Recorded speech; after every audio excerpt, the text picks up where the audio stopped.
บิ่งสาวให้นาจักหน่อยหนึงปี ปีกายนี่ก็มาเบิ่งเพิ่นเกี่ยวข้าวเนาะแต่ปีนี้นี่มาเบิ่งเพิ่นดำนาไถนาเป็นเอาป้ายคักแท้สุดยอด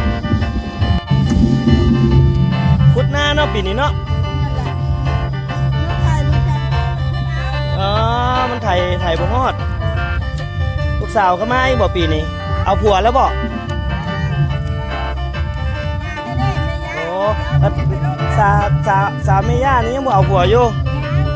โอ้ยเนาะคือสินานคือสิโอ้เขายันได้เฮ็ดนากว้างใส่ผู้ใดน้องแม่ย่าโอ้ผู้นี้เนาะสบายดีไอ้ก้อนมาสบายดีโอ้เบิ่งแม่นอีหลีบ่นี่ฮะเบิ่งโตจริงโตเป็นบ่นี่ป้าไอ้แหนมมาแต่ไกลว่าบ้ามาอยู่บ่สาวอันนั้นเนาะว่าไม่อีหลีเนาะจะว่ามาประจำอยู่หน้าพี่เลยบ่ล่ะดูสวยขึ้นกว่าเก่าได้นี่นะมันที่เยียบเอาอันนี้เพราะว่ามาไข่บ่ถึงเนาะมาให้นาได้จักมือเลยน้องชิฮอดเดือนแหละเป็นน้ำไอ้บ่ได้มาเนาะแต่จักสิได้มากินข้าวแรงข้าวง่ายน้ำสบัดนี่ฮะมาดำหน้าซอยน้องมาดำหน้าซอยก่อนว้ายโอ้ต้องได้ดำหน้าซอยก่อนเนาะเอาเดี๋ยวไอ้จะมาดำหน้าซอยจะได้กินข้าวเนาะเบิ้งไอ้เหยียบเบิ้งนู้เอาต้องถือไอ้จะเหยียบเบิ้งเอามาถือมาอันนี้น้องสาวบ่เอื้อยไผน้องสาวจะผู้แบกเข้าปีนั้นเป็นบ่แม่นเบิ้งสอนไอ้ได้เป็นจังได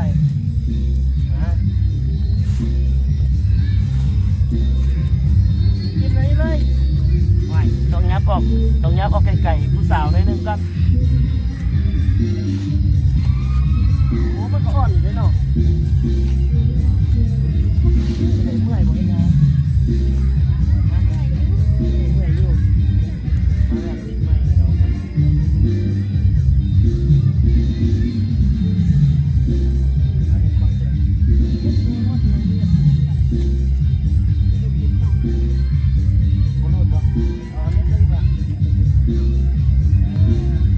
มันจะได้ยินเสียง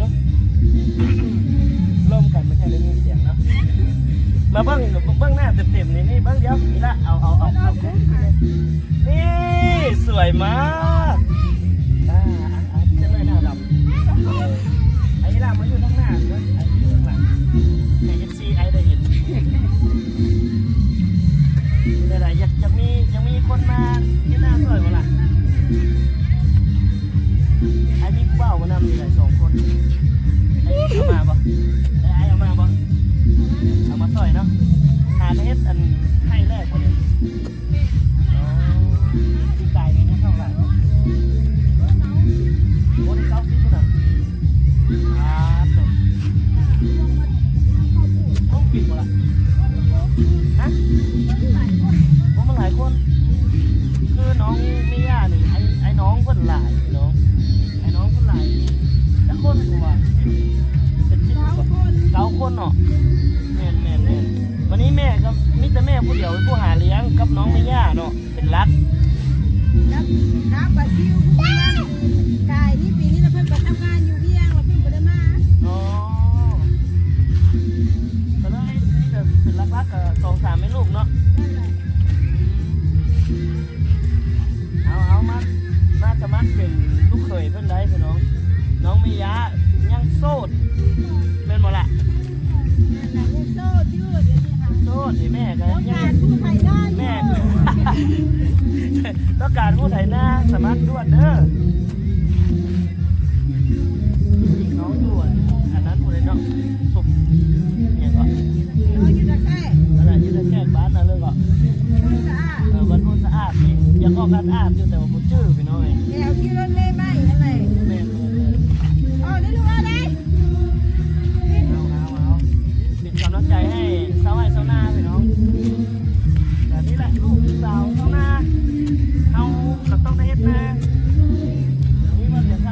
มาดองก็เลย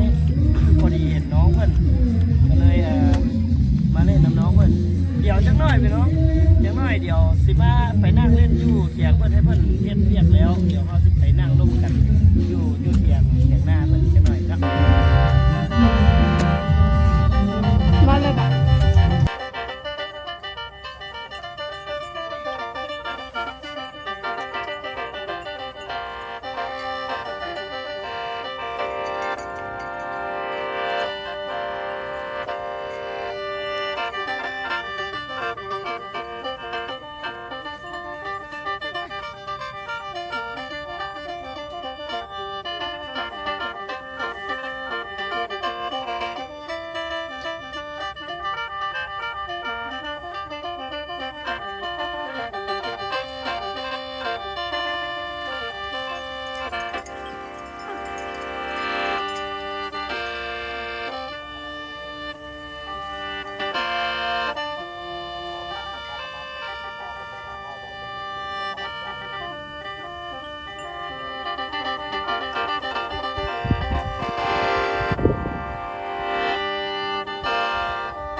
ไปพี่น้องเพิ่นขึ้นแล้ววันนี้หลังจากที่เพิ่น ขุดหน้าคาดหน้าแล้วเนาะเพิ่นก็ขึ้นพักผ่อนอยู่ผู้ละอยู่เถียงเพิ่นเดี๋ยวบ่เตียงข้ามสิไปเล่นน้ำน้องเพิ่นพี่น้องจักหน่อยนึง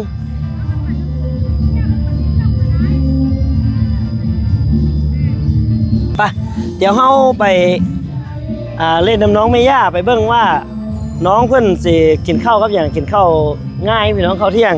ป้าจนบ่าย1 โมงน้องเพิ่นจังได้ขึ้นเดี๋ยวเฮาไปเบิ่งของอยู่ของกินเพิ่นจักหน่อยนึงพักเที่ยงบ่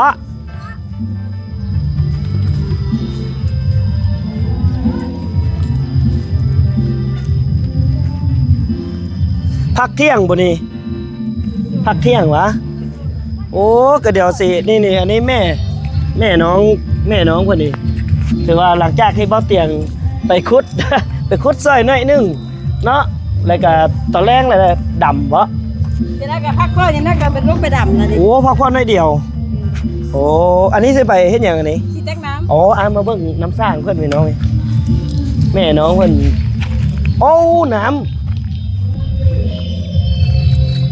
นี่โอ้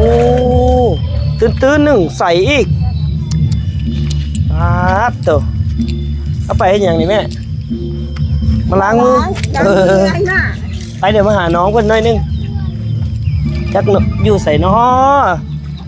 น้องเมย่าอยู่ใส่นี้ขึ้นมาแล้วพี่น้องขึ้นมาแล้วเอาขึ้นมาแล้วเน็บใส่คอเสื้อไว้ นี่ไปไหน โอ้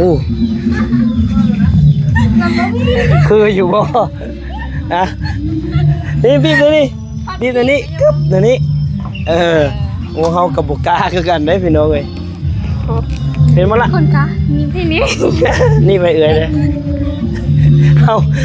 ฮากับบ่อยากกันล่วงมานั้น เตื่อย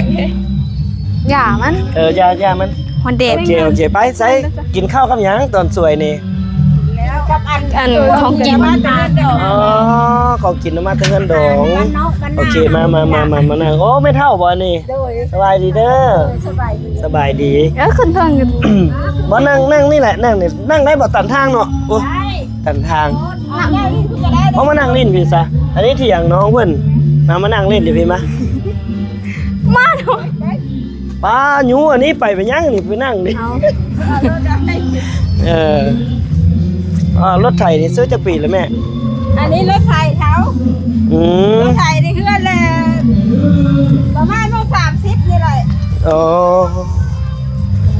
มานั่งเล่นอยู่เห็นไหมคนละเสารถนี่ไหมโอ้ ใกล้ พี่มานั่งพี่ละนั่งพี่มาเดี๋ยวสิถามนี่ว่าต่อหลังจากที่เฮาขึ้นมาแต่หน้าเนาะ โดยฮ้อนเด็ด พาไอ้กับพาผู้บ่าวมาคนหนึงอีหลีก็ แต่ว่าเพิ่นบ่กล้ามา บอก ชื่อได้บ่ผู้มาดำบ่แม่นดำเกี่ยวข้าวหั่นน่ะ เออ ผู้มาเกี่ยวข้าวซอยน้องอ่ะ เบามุกได้ เอ้าชื่อได้อีกเฮ็ดให้ชื่อเราได้ เอาเลื่อนเพจได้เห็น เพราะว่าอยู่ในใจเสมอ นะ เอาเลื่อนเฟซเลยเห็น แม่ ได้เป็นเพื่อนกันบ่ เป็นบางนะ ว่างนั้นแต่ว่างนี้นี่ บ่ได้เป็นซื้อโทรศัพท์หน่วยใหม่ โอ้ หน่วยเก่าแล้วมันเพ มันเป็นไดล่ะ มันตกน้ อืมเป็นไดเมื่อยบ่เฮ็ดนา ำกะเมื่อยอยู่ ก็เมื่อยอยู่เนาะแต่ต้องสู้เพื่อแม่ บ้านนี้มีขบวนรถจะ เออ พบ อันนี้น้องผู้ที่เท่าไหร่ ผู้ที่ แม่แม่คนที่เก้า ตอนนี้น้องเมย่าเพิ่นน้องเมย่าเพิ่นพัก ตอนนั้นไอ้มาถามตอนนั้นเท่าไหร่19 19ปีเนาะ แม่น 19ปีนี้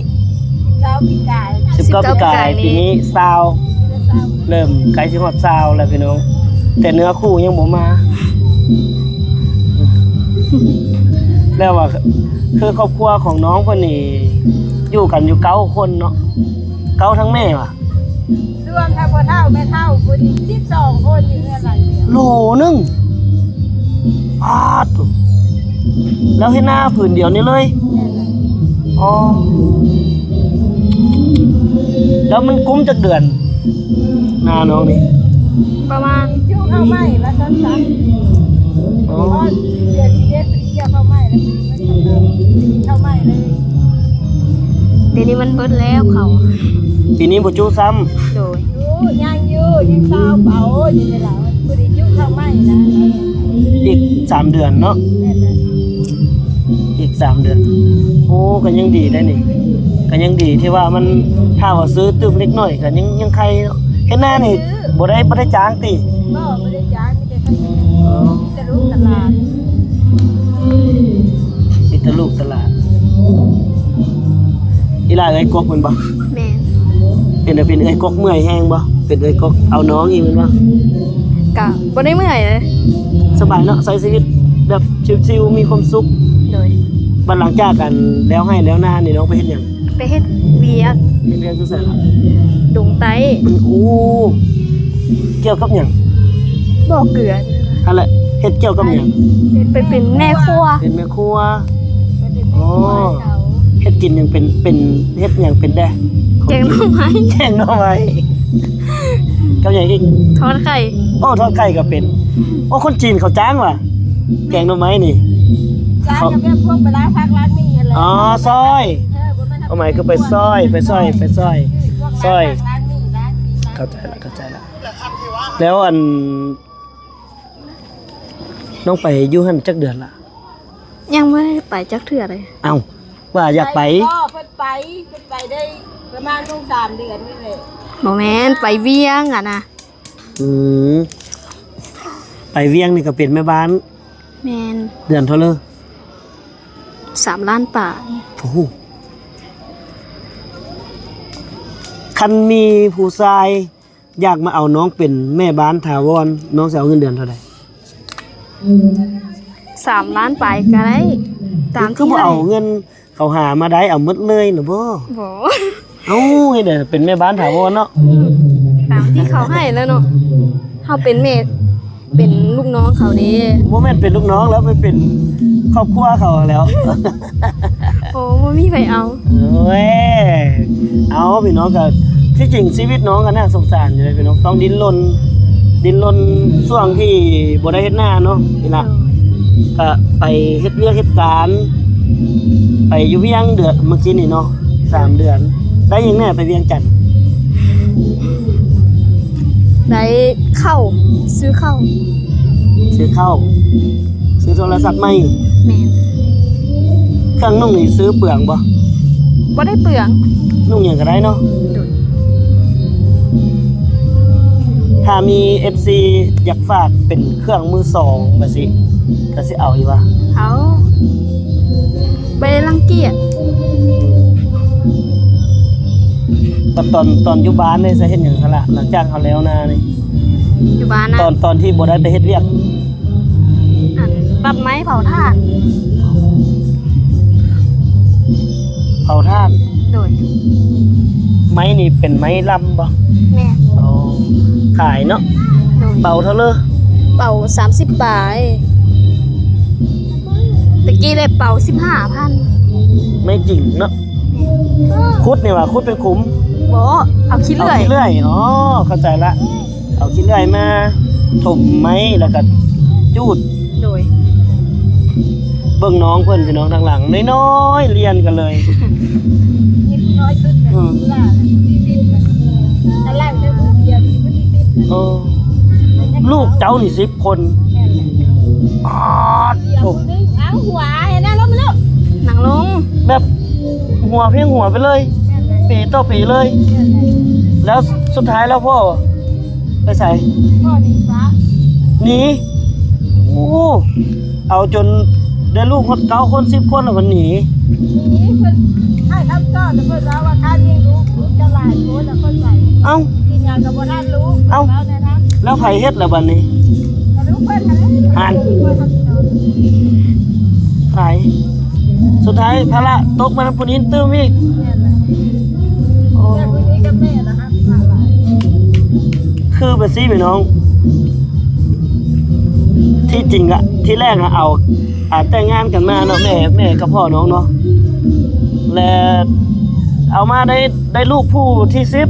10ผู้นี้ยังน้อยซำใดผู้ที่10นี่ ผู้นี้บ่ผู้นี้อยู่ในท้องได้4 เดือน อ๋ออยู่ในท้อง4 เดือนเดินหนีตอนนั้นน้องอายุจักปี 15 15 โดย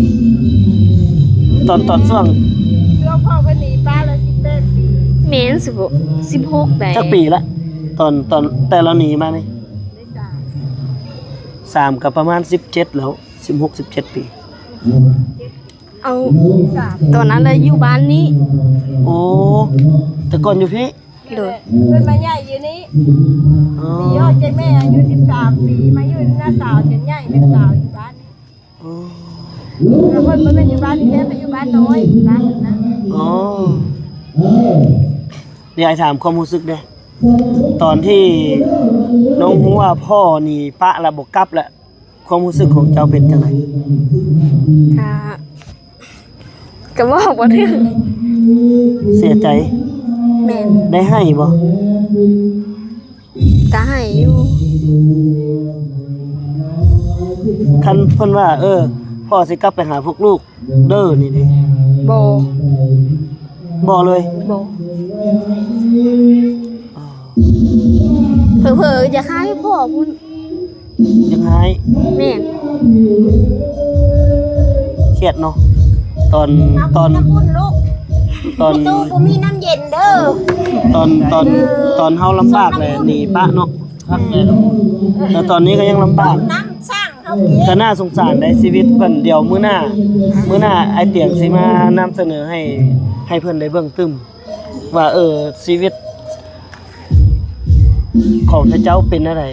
ลำบากส่ำใด ลูกเอ้ยพวกคนนี้ ก็อยู่ในแม่เฒ่านี่แหละ พ่อแม่คือกับพ่อแม่บ่เป็นไง เนาะหน้านี่ก็หน้าอีแม่แม่นบ่ โดย แล้วแหละเอาลูกนี่มาเฮ็ดเนาะ ลูกอยู่กับแม่นี่แหละ อืม บ่มีที่พึ่งเลยกลัวทิ่มแล้วก็แม่นี่ฮุบเอามาอยู่น้ำแม่ ลูกเพิ่นหลาย โดย ลูก9 คน ผู้นี้แหละลูกสาวกุ๊ก ผู้ชายจักคนแม่ ชายสอง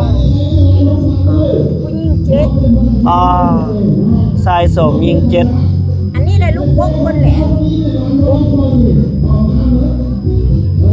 หาผัวรวย โอ้ยลูกหลานไม่หายนะลูกหลาน ๆพร้อมหรือบ่ ต้นสร้างแน่ลูก ยังยังน้องยัง แต่ว่าก็ช่วยส่งเสริมได้อยู่เนาะ ไอ้น้องไอ้นุ่งแน่ผมมีชีวิตชีวา เอาผู้เบาเนาะบ่ฟ้าวเอาผัวแต่เอาผู้เบาเนาะ น้องละซ้ำกระปู เออให้เอาเข้ากระยัน บ่อันนั้นบ่ ยันเลี้ยงน้องบุกุ้ง บ่แบบบ่ได้ ควบคุมเลยบ่ได้อันคุมกำเนิด บ่ได้มันบ่ทื่อ โอ้ เก็ดคุมแล้วนอนรออยู่เป็นทิศตะโง่หัวบ่ได้ โอ้คันคุมผัวได้จะใครเนาะบ่ให้นอนนำ มันก็บ่เว้าเลยลูกเอ้ย เออเอาเดี๋ยวจังหาคนมาไถนาซอยเนาะเดี๋ยวสัมภาษณ์น้องสักนี้จังหน่อยเนาะก็พักผ่อนหน่อยหนึงก็จะได้ลงดำมันบ่บัดนี้ แม่น โดยเดี๋ยว เคยมาแต่การแล่นให้มันขาดนะ แสดงว่าคาดก่อนจะได้อันขนลงนี่เนาะยังนายังบ่ทันได้คาดเนาะ ขาดแล้ว ขาดแล้วเนาะโอ้ เอาน้ำเข้า โอ้เอาน้ำเข้าหน้าอีกเดี๋ยวไปเบิ่งกาน้องจังหน่อยเนาะไปเดี๋ยวเฮาไปเบิ่งกาจังหน่อยกาน้องจังหน่อยหนึงไปเด้อแม่เด้อเดี๋ยวไปเบิ่งกางามซำใดล่ะ หน้าเฮาวัดแหละ โอ้หน้าเพิ่นเบิดเลย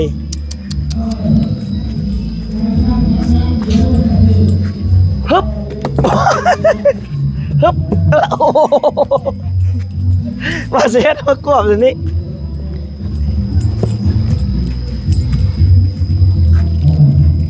โอ้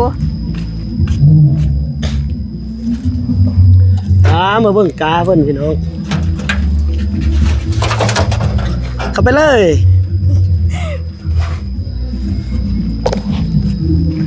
อึ๊บเอา เข้าได้อยู่ เขาได้อยู่เพิ่นสูงจักมื้อละอันกานี่ได้จักอาทิตย์ละ 2 ทิศปลาย ได้2อาทิตย์ไปละ แม่น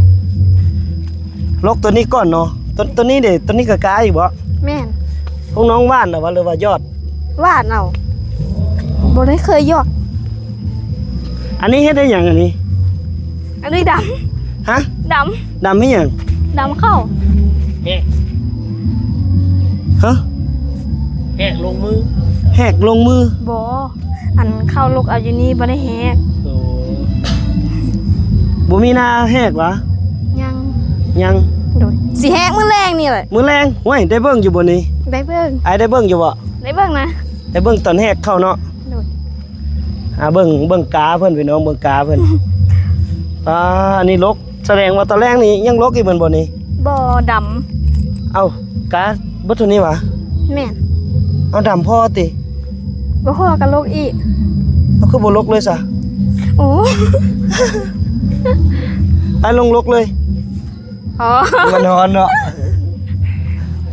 ไปเอาอันนี้ก็กาพี่น้อง ตอนไอ้มาปีกายนี่แก้วข้าวแถวนี้เนาะ ให้นี่ ให้นี้ แม่น นี่แหละให้นี่เลยพี่น้อง อันแต่ว่าตอนนั้นน่ะ2-3 มื้อมาเป็นไข้ เป็นไข้เป็นหยัง เอาสมัครน้ำหอม สมัครน้ำหอม สมัครน้ำหอมบามุก สมัครน้ำหอมบ้ามุกโอ้ยบ้ามุกอย่าสูดใส่น้ำหอมเลยเด้อผู้สาวจนเป็นไข้ ตายแล้วพี่น้องเอ้ยผู้สาวสมัครน้ำหอมจนเป็นไข้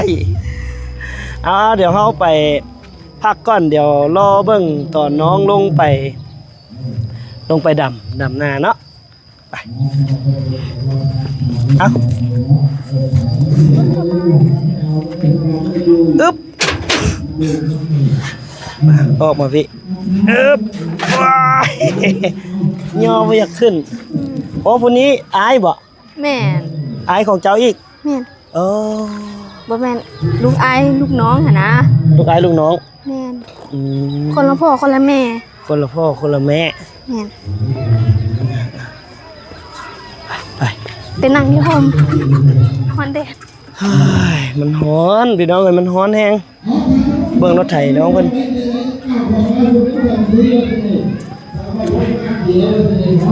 โอ้โดย ให้ต้มเหมือนเดิมตามต้มเป็นมา ปลาลูกสาวต้มไว้ แม่นล่ะ โอ้ยขอบคุณขอบใจปลา พ่อ เตอ ว่ามื้อนี้พ่อสิมาแล้วว่า โอ้โหโดยเอาโอ้ลูกเต็มบ้านหลานเต็มเมืองบ่เตียงอะดิ อกของแม่ตู้นี่แหละนี่ อันนี้ไหน โดย เออ ลูกสาวกกแหละนี่ นั่นแหละ ลูกก็มาซอยครอบครัวเพิ่นได้หนึง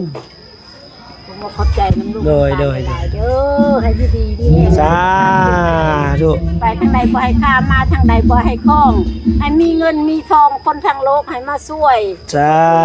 ธุ ให้ลูกให้ได้บุญหลายๆให้สุขภาพแข็งแรงให้ห่าวหันมันยืน สาธุ ให้มีแต่ความสุขความเจริญตลอดไปเด้อ ขนาดผัวให้หลานเจ้าได้นี่แฮกสิได้บุญ สาธุหาให้เพิ่นแน่ หาแฟนหรือว่าหาพ่อแม่เลี้ยงดูก็ได้เนาะ โดย เพราะว่า ได้ก็ได้ เพิ่นยังบ่พร้อมที่จะออกเงินเพิ่นยังเบิ่งน้องเพิ่นก่อนคือกระปูดิพี่น้อง หยาบๆอยู่